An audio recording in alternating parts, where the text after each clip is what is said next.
Jake Morrison sat in the waiting room outside Captain Lisa Rodriguez's office.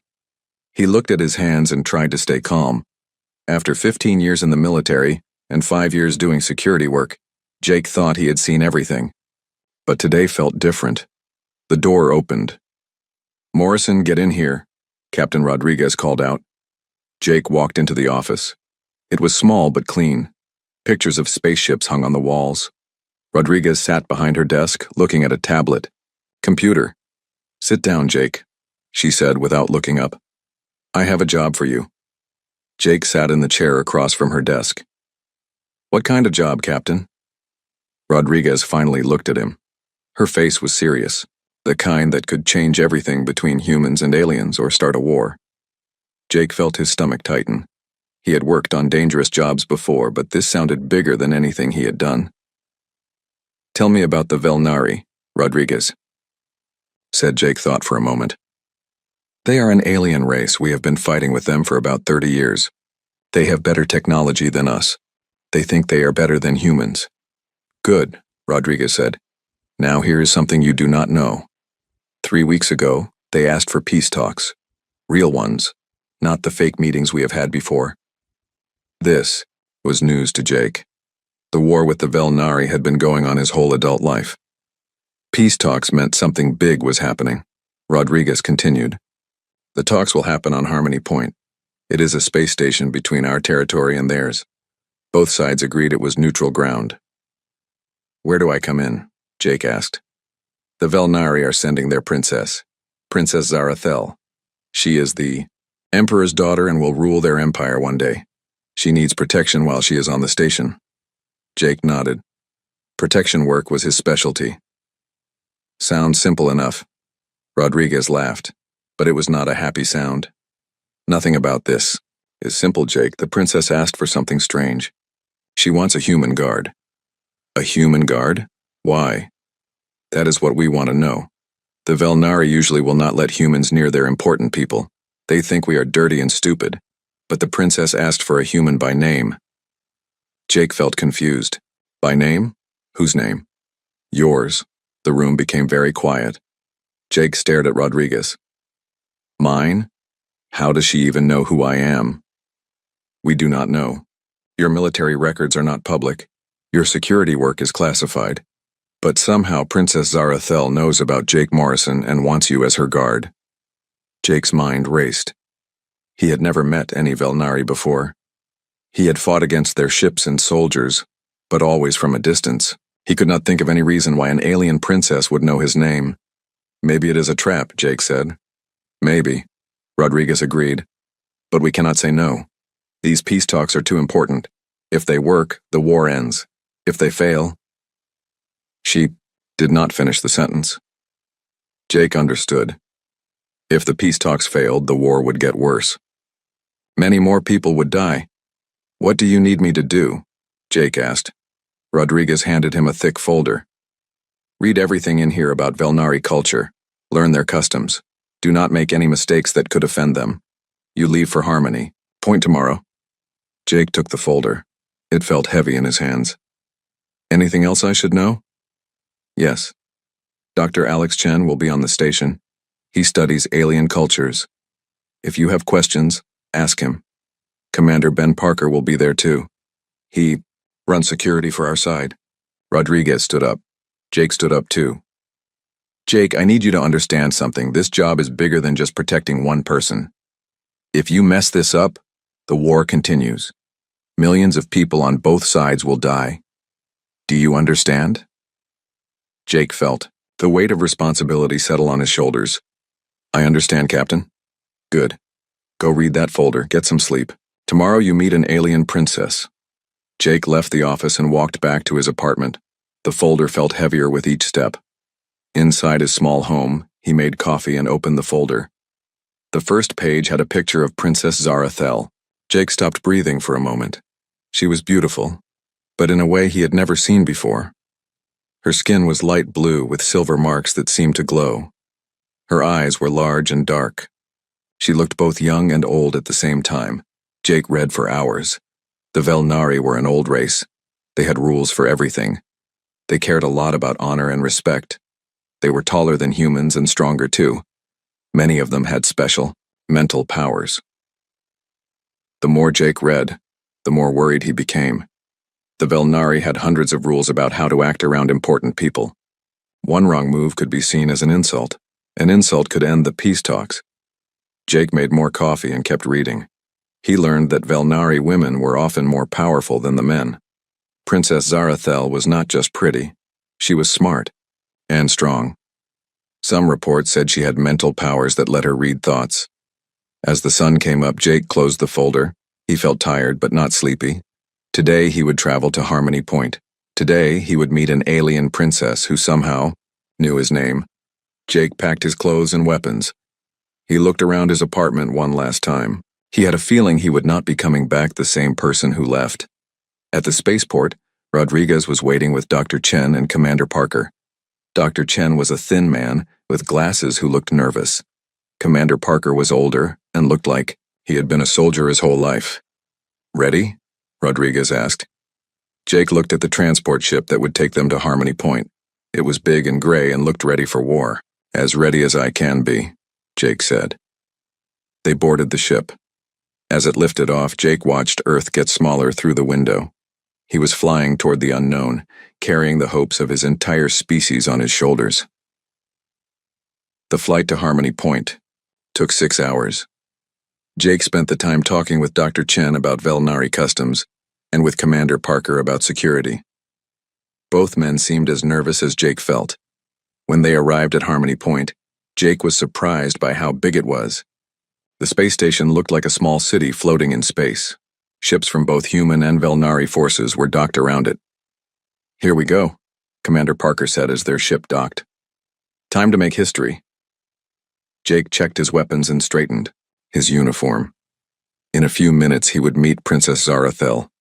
He still had no idea why she had asked for him, but he was about to find out. Jake walked through the halls of Harmony Point with Dr. Chen and Commander Parker. The space station was bigger inside than it looked from the outside. Humans and aliens moved through the corridors, but they stayed away from each other. "The Velnari delegation is in the East Wing," Dr. Chen said, looking at his tablet. "They arrived 2 days ago." Jake felt his heart beating faster. After reading about the Velnari all night, he was about to meet them face to face. "Any last advice?" he asked. "Do not touch them unless they touch you first," Dr. Chen said quickly. "Keep your hands visible at all times. Do not show your back to Princess Zarathel, and whatever you do, do not interrupt her when she speaks." Commander Parker stopped walking. "Jake, remember what Captain Rodriguez said? This whole peace thing depends on you not messing up." "Thanks for the pressure," Jake said, but he tried to smile. They reached a large door with guards on both sides. The human guards nodded to Commander Parker. The Velnari guards were tall and wore shiny armor.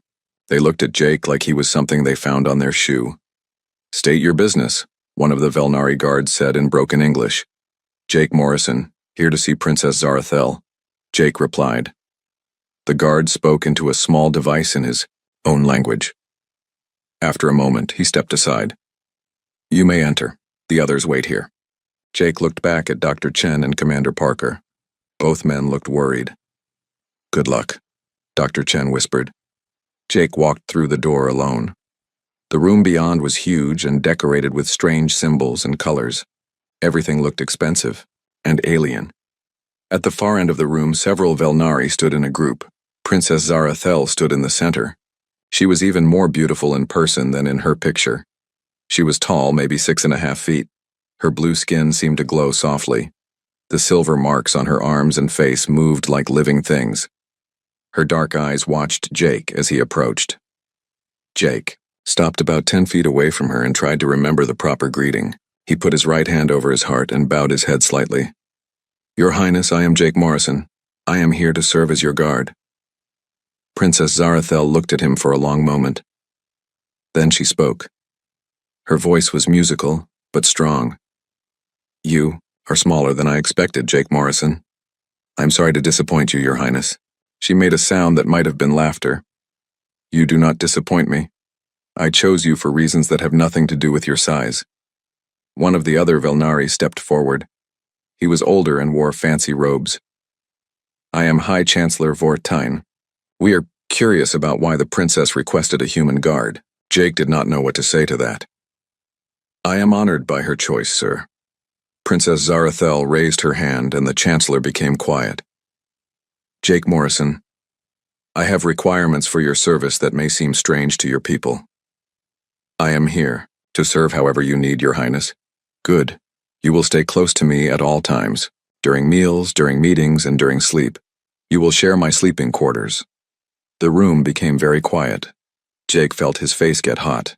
He could not have heard that right. Your Highness, I think there might be a translation problem.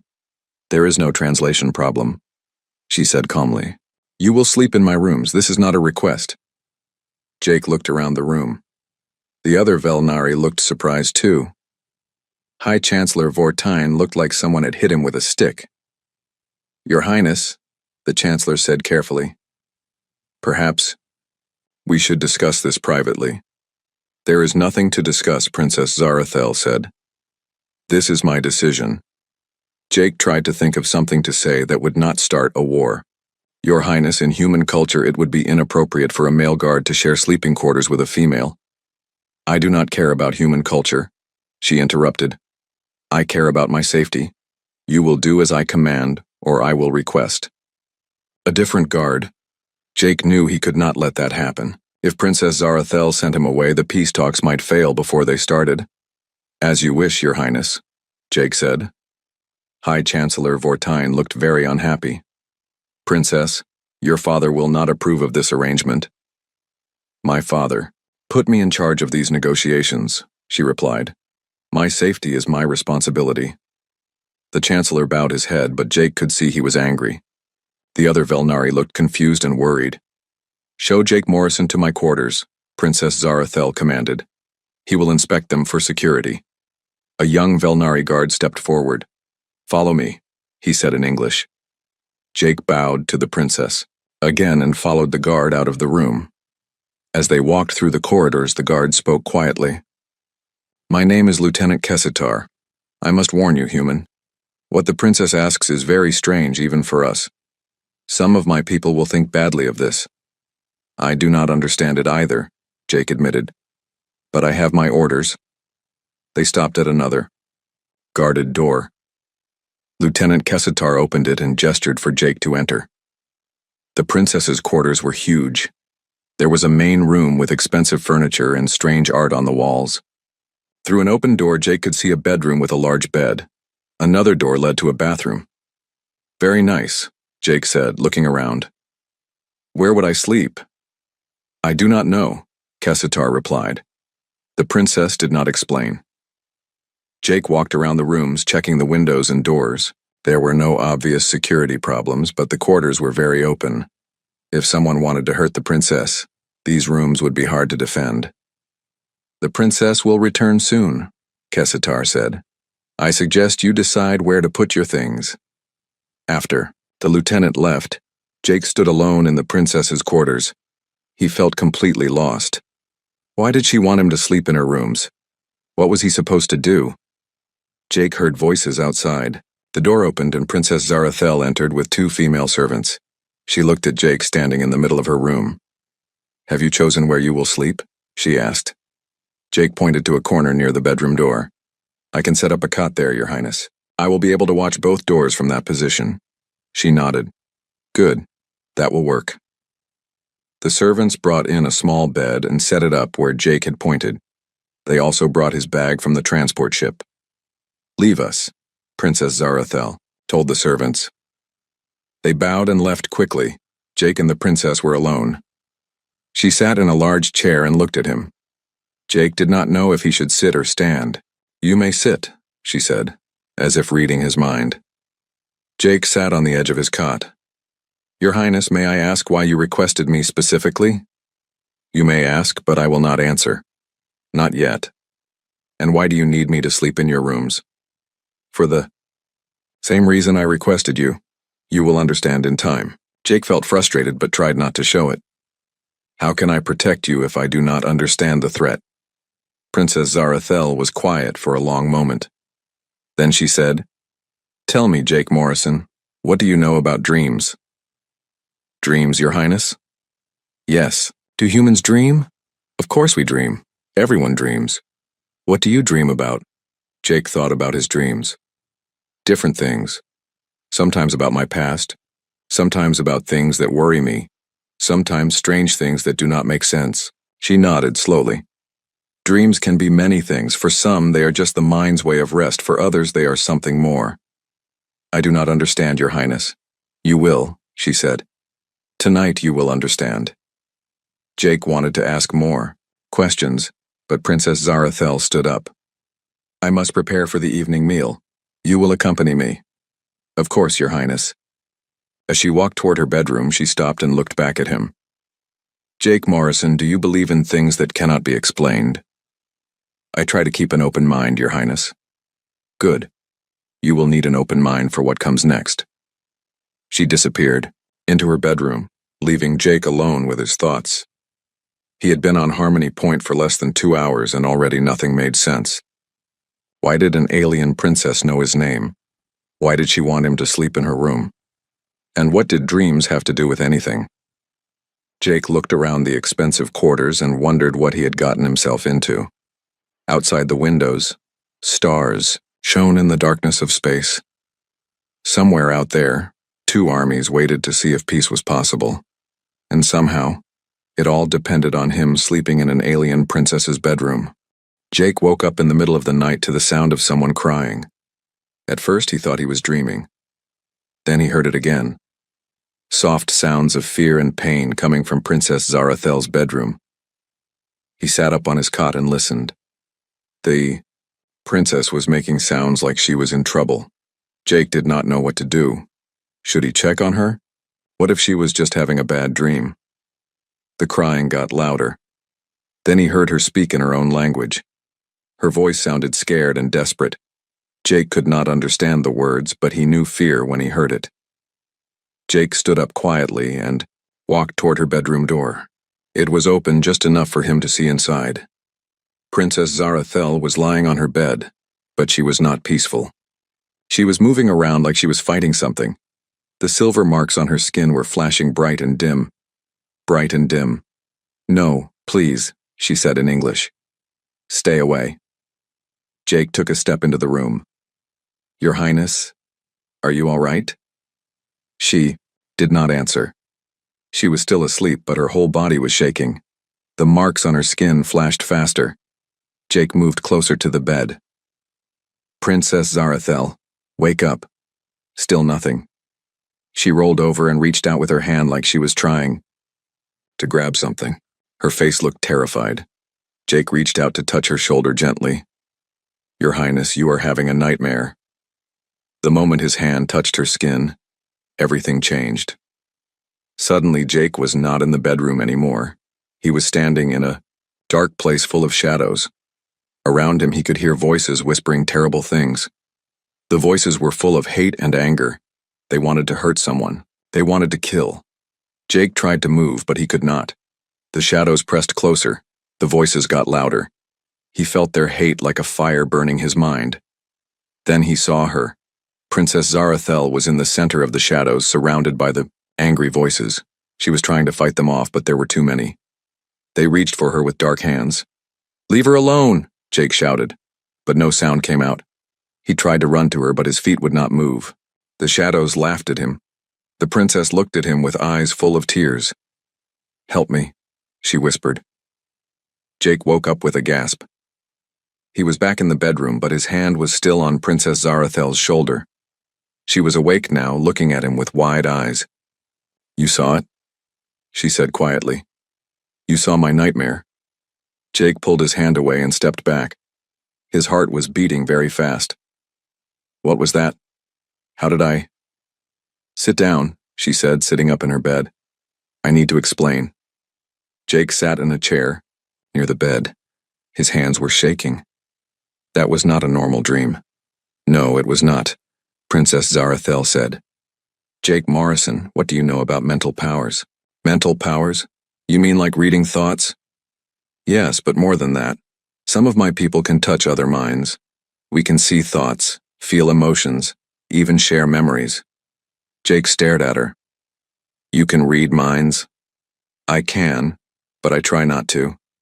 It is considered rude to look into someone's thoughts without permission, but sometimes the thoughts come to me whether I want them or not. I do not understand. Princess Zarathel stood up and walked to the window. She looked out at the stars. My mental powers are very strong, too strong sometimes. I can hear the thoughts of people around me even when they are far away. That sounds useful. She turned to look at him. You would think so. But imagine hearing every angry thought, every hateful feeling, every person who wants to hurt you. Imagine never being able to turn it off. Jake was starting to understand. The nightmares, they are not really dreams. No, they are the thoughts of people who want me dead. There are many such people, Jake Morrison. Some of my own people think I am too weak to rule. Some of your people see me as their enemy. Others want to stop the peace talks.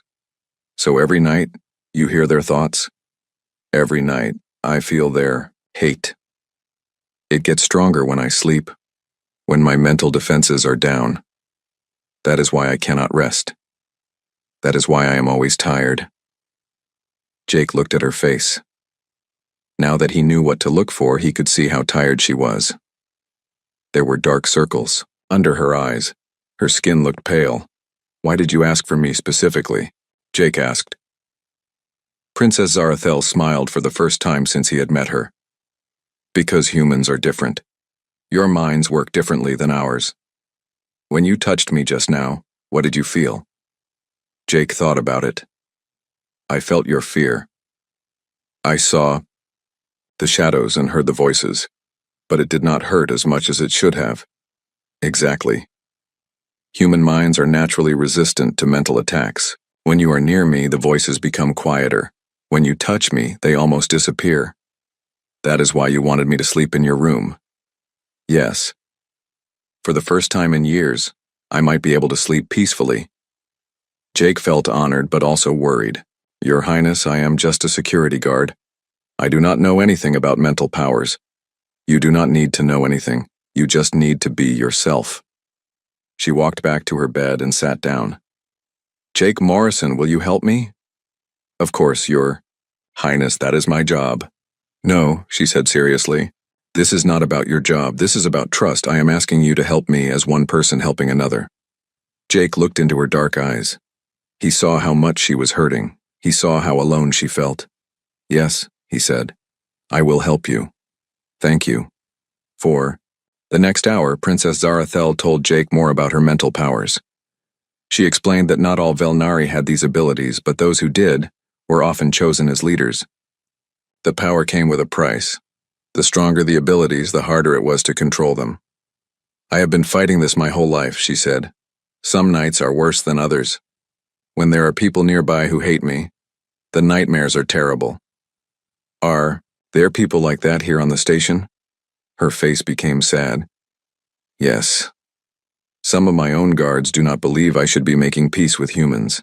They think I am betraying our people. Jake felt angry. They should protect you, not think bad thoughts about you. They are doing their duty as they see it. They believe the war should continue. They think humans are animals that should be destroyed. What do you think? Princess Zarathel was quiet for a moment. I think you are different from us, but not less than us. I think there is much we could learn from each other. I think this war has gone on long enough. Jake nodded. I agree. Good. Then we understand each other. They talked until the sun started to rise outside the station. Jake learned that Princess Zarathel was not just beautiful and powerful. She was also smart and kind. She cared about her people, but she also cared about ending the suffering the war had caused. When it was time to get ready for the day, Jake went to his cot to get his clothes. Princess Zarathel went to her bathroom to wash and dress. Jake Morrison, she called, from the bathroom. Yes, Your Highness? Tonight, would you be willing to sit near my bed when I sleep? Your presence might help me rest better. Jake thought about it. It was an unusual request, but after what he had experienced, he understood why she needed his help. Of course. Your Highness? Thank you. And Jake? Yes? You may call me Zara when we are alone. We are partners now, not just princess and guard. Jake smiled. Thank you, Zara. As they prepared for the day ahead, Jake felt like everything had changed. He was no longer just a guard protecting an alien princess. He was a friend helping someone who was in pain. The peace talks would continue today. There would be meetings, and discussions and careful diplomatic words. But Jake knew that the real work was happening right here, in the quiet moments between a human and an alien who were learning to trust each other. Outside the window, the stars watched over them both. The war continued, but maybe, just maybe, peace was possible after all. That night, Jake sat in a chair next to Zara's bed as she slept. He watched her face and saw that she looked peaceful for the first time. The silver marks on her skin glowed, softly but steadily. No flashing, no fear. For 8 hours, Princess Zara Thel slept without nightmares, and Jake Morrison began to understand that sometimes the most important battles are fought not with weapons, but with kindness. For 3 days, the peace talks went well. Jake watched from the corner of the meeting room as humans and Velnari discussed ending the war. Princess Zara Thel spoke for her people with wisdom and strength. The human diplomats seemed impressed by her knowledge and fairness. Each night, Jake sat by Zara's bed and helped her sleep peacefully. During the day, they talked and became friends. Jake learned that Zara loved to read books and study other cultures. She was fascinated by human music and food. Zara learned that Jake had grown up on a farm before joining the military. She was amazed that humans could grow their own food from dirt. "Your people are more clever than mine realize," Zara told him one morning. "We have technology, but you have creativity." Jake was starting to feel hopeful about the peace talks. Then everything went wrong. On the 4th day, Jake woke up before dawn. Zara was still sleeping peacefully next to him in her chair. But something felt different. The air in the room seemed heavy and dangerous. Jake stood up quietly and checked his weapon. He walked to the window and looked out at the docking bays. Everything looked normal, but his instincts told him something was wrong. "Jake," Zara whispered from her bed. She was awake and her face looked worried. "What is it?" he asked, walking back to her. "I can feel it. Danger. It is very close now." "What kind of danger?" Zara sat up and pressed her hands to her head. "Many minds full of hate. They are coming for me, for all of us." Jake grabbed his communicator and called Commander Parker. "Parker, this is Morrison. We might have a problem." "What kind of problem?" Parker's voice crackled through the device. "Princess Zara Thel senses danger. Her mental abilities are warning her about something." There was a pause. "Jake, I need you to be sure about this.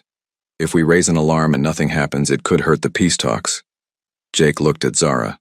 Her silver marks were flashing quickly, and her hands were shaking. "I am sure, Commander. Something bad is about to happen." "All right. I will check with security. Stay with the princess." Jake put away his communicator and turned to Zara.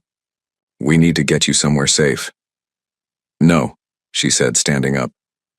"If I hide, it will look like I am afraid. My people will lose respect for me.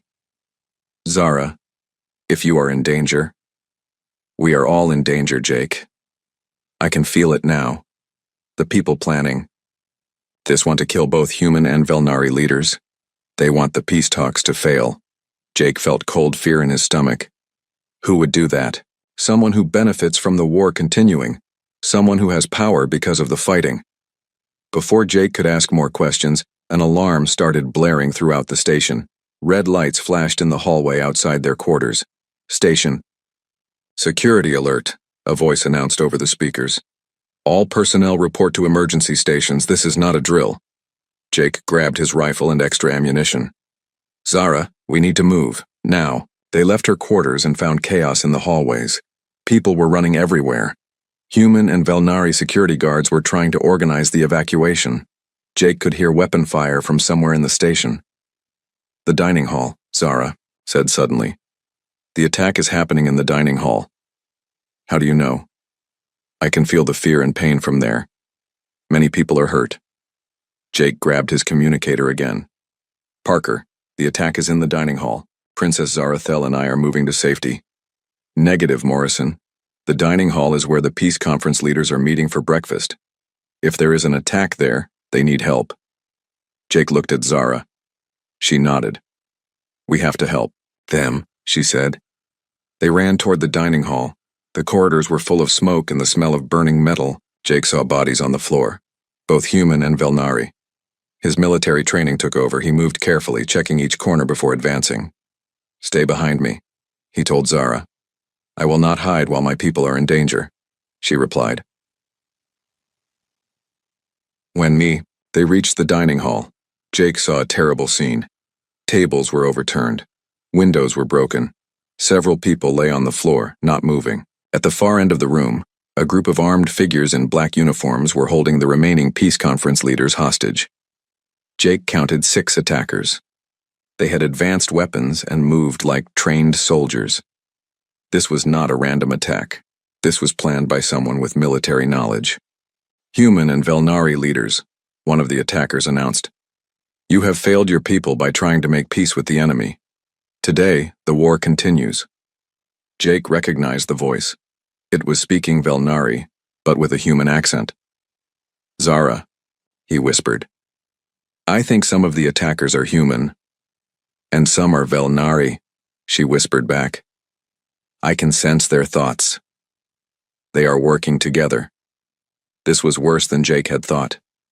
If humans and Velnari were working together to stop the peace talks, it meant there were people on both sides who wanted the war to continue. We need to stop them, Jake said. There are too many, Zara replied, and they have hostages. Jake studied the room. The attackers were spread out, but they were focused on the hostages. If he could create a distraction, maybe some of the leaders could escape. Zara, I need you to do something for me. What? I need you to use your mental powers. Can you confuse them? Make them think there are more of us than there really are? Zara, look scared. I have never used my abilities to hurt anyone before. You would not be hurting them. You would be saving innocent people. She closed her eyes and concentrated. Jake could see the strain on her face as she reached out with her mind. Suddenly, the attackers began looking around nervously. They started talking to each other in worried voices. It is working, Jake whispered. They think there are security forces surrounding them, but using her powers in this way was hurting Zara. Jake could see her getting weaker. The silver marks on her skin were flashing wildly. I cannot hold this much longer, she gasped. Just a few more seconds. Jake moved into the dining hall, using the overturned tables for cover. He got close enough to one of the attackers to take him down quietly, then another, but the third attacker saw him. Intruder, the figure shouted, raising his weapon. Jake dove behind a table as energy blasts hit the wall where he had been standing. The other attackers turned toward him, which meant they were no longer watching the hostages as carefully. Run, Jake shouted to the peace conference leaders. Get out of here. Some of the hostages started moving toward the exits. The attackers tried to stop them, but they were confused by Zara's mental manipulation and distracted by Jake's attack. Jake kept moving, firing at the attackers when he could. He managed to hit 2 more, but there were still 3 left and they were angry now. Enough, one of them shouted. It was a Velnari voice, deep and commanding. Bring me the princess. 2 of the remaining attackers turned their weapons toward the entrance where Zara was hiding. No, Jake shouted, running toward them, but he was too far away. The attackers raised their weapons and aimed at Zara. Then something amazing happened. Zara stopped trying to confuse the attackers and instead focused all her mental power on Jake. Suddenly he could see exactly where each attacker was, even the ones behind cover. He could sense their intentions before they acted. Jake moved like he had never moved before. He dodged energy blasts that should have hit him. He fired at targets he could not see but somehow knew were there. In less than 30 seconds, all 3 remaining attackers were down. The dining hall became quiet except for the sound of the station's alarms. Jake stood in the middle of the room, breathing hard. Zara was leaning against the wall, exhausted from using her powers. Is everyone all right? Jake called out. The remaining peace conference leaders slowly came out from their hiding places. Some were hurt, but most were safe. Dr. Chen appeared from behind an overturned table, his glasses broken but his face relieved. Jake, he said, how did you do that? You moved like you could see the future. Jake looked at Zara. She smiled weakly at him. I had help, Jake said. Commander Parker arrived with a full security team. He looked around the destroyed dining hall and shook his head. "What happened here?" he asked. "Someone tried to stop the peace talks," Jake replied. "Both human and Velnari working together." Parker examined the fallen attackers. This was planned by someone with access to high-level information, someone who knew exactly when and where the leaders would be meeting. Zara walked over to them.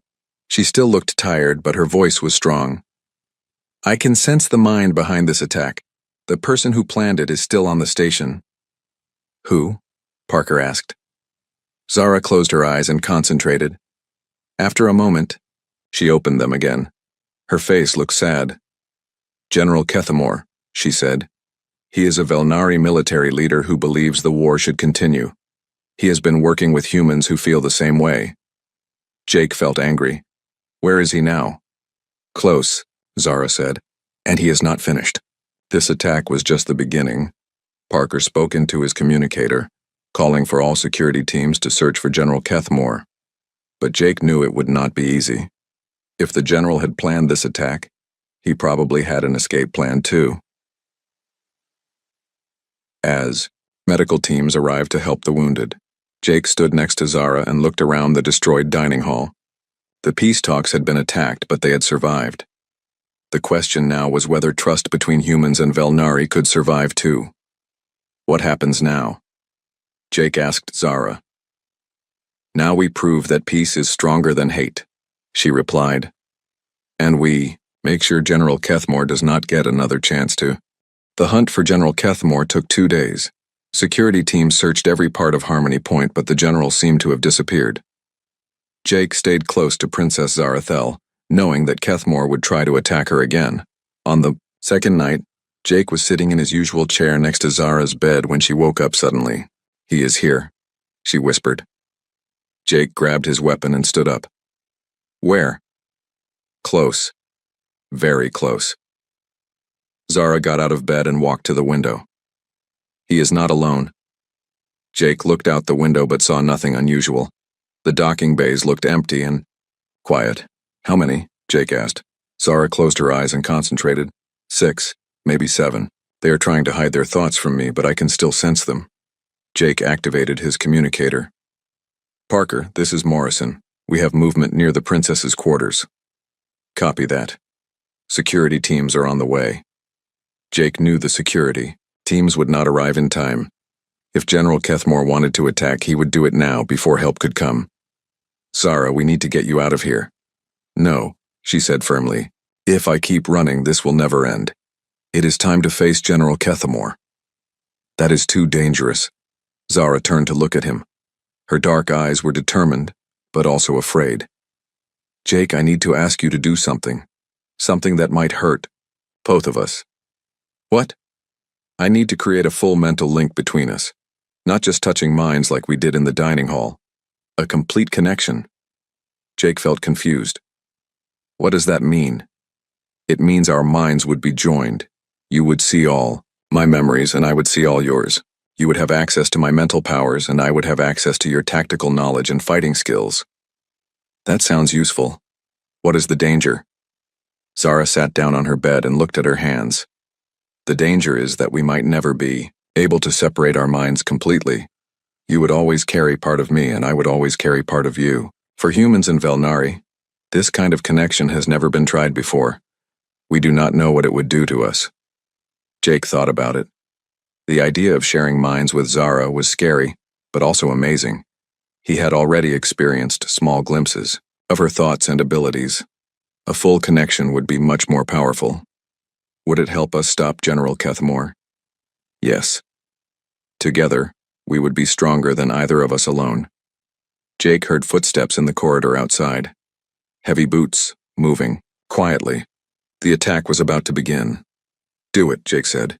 "Jake, you need to understand." "I understand, do it now." Zara stood up and placed her hands on either side of Jake's face. Her silver marks began to glow brightly. "Close your eyes," she said. "This might hurt." Jake closed his eyes and felt Zara's mind touch his. At first it was gentle, like a warm light entering his thoughts. Then it became stronger, much stronger.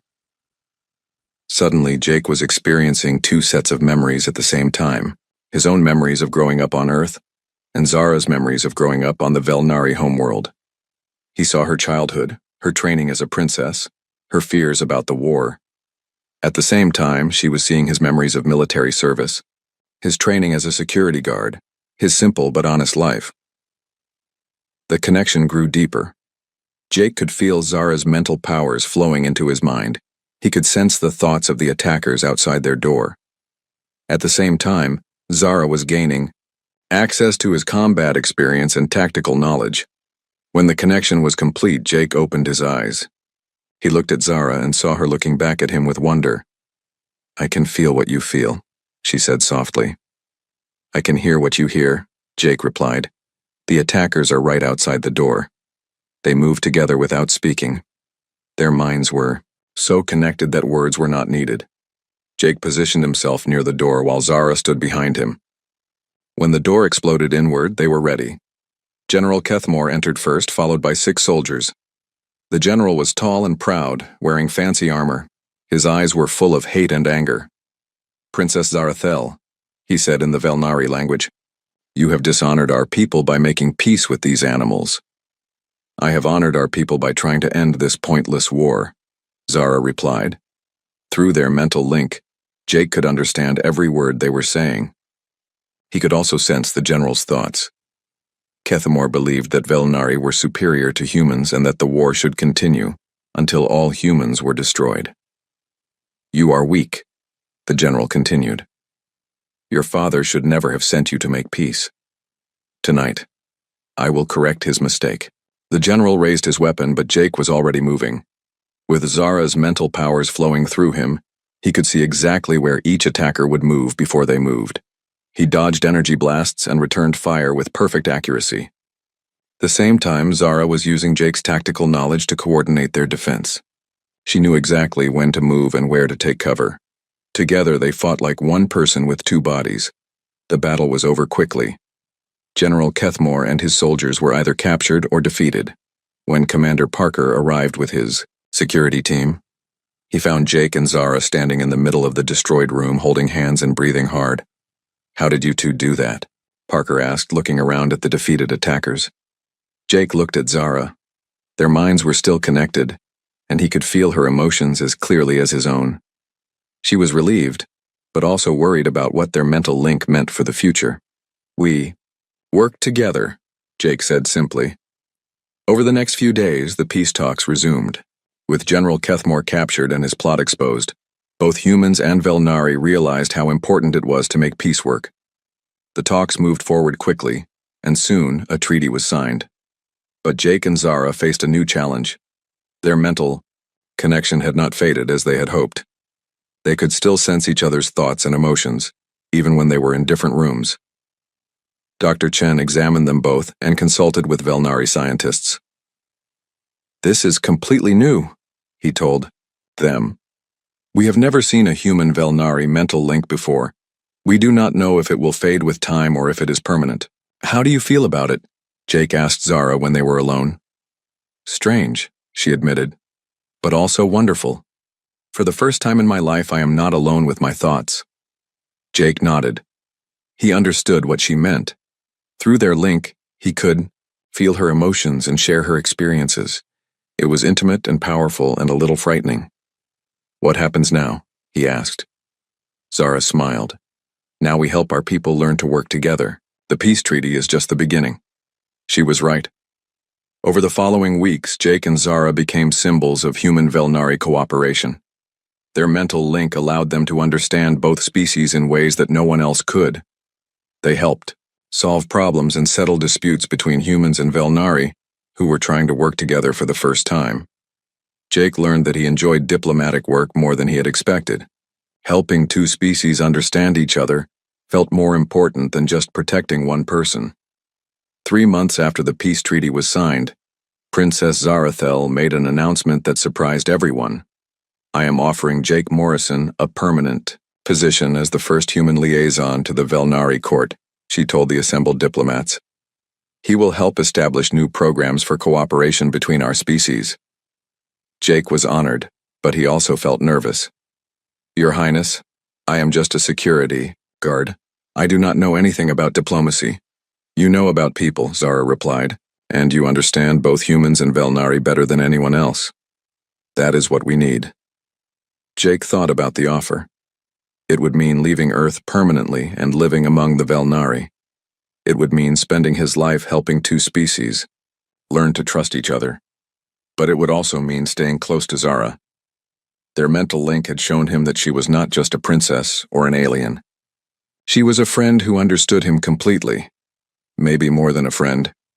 I accept, Jake said. The crowd of diplomats applauded.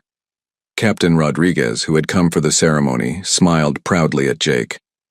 Later, as Jake packed his belongings for the journey to the Velnari homeworld, Zara found him in his quarters. Are you sure about this decision? She asked. Jake looked at her. Through their mental link, he could feel her emotions. She was happy, but also worried that he was giving up too much. I am sure, he said. This work is important. And besides, someone needs to make sure you get enough sleep. Zara laughed. It was a sound Jake had learned to love over the past few months. Jake Morrison, she said.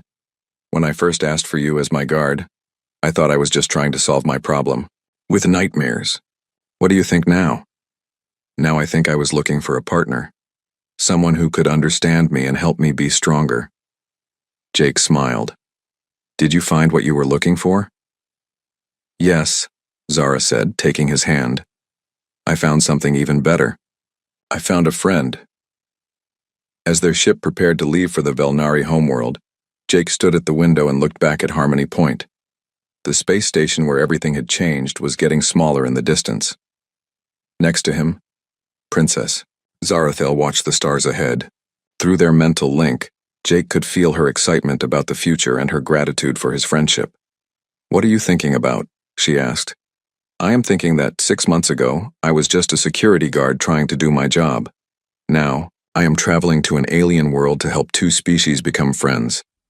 Life is full of surprises, Zara said. Good surprises, Jake agreed. As their ship jumped into hyperspace, Jake felt the mental presence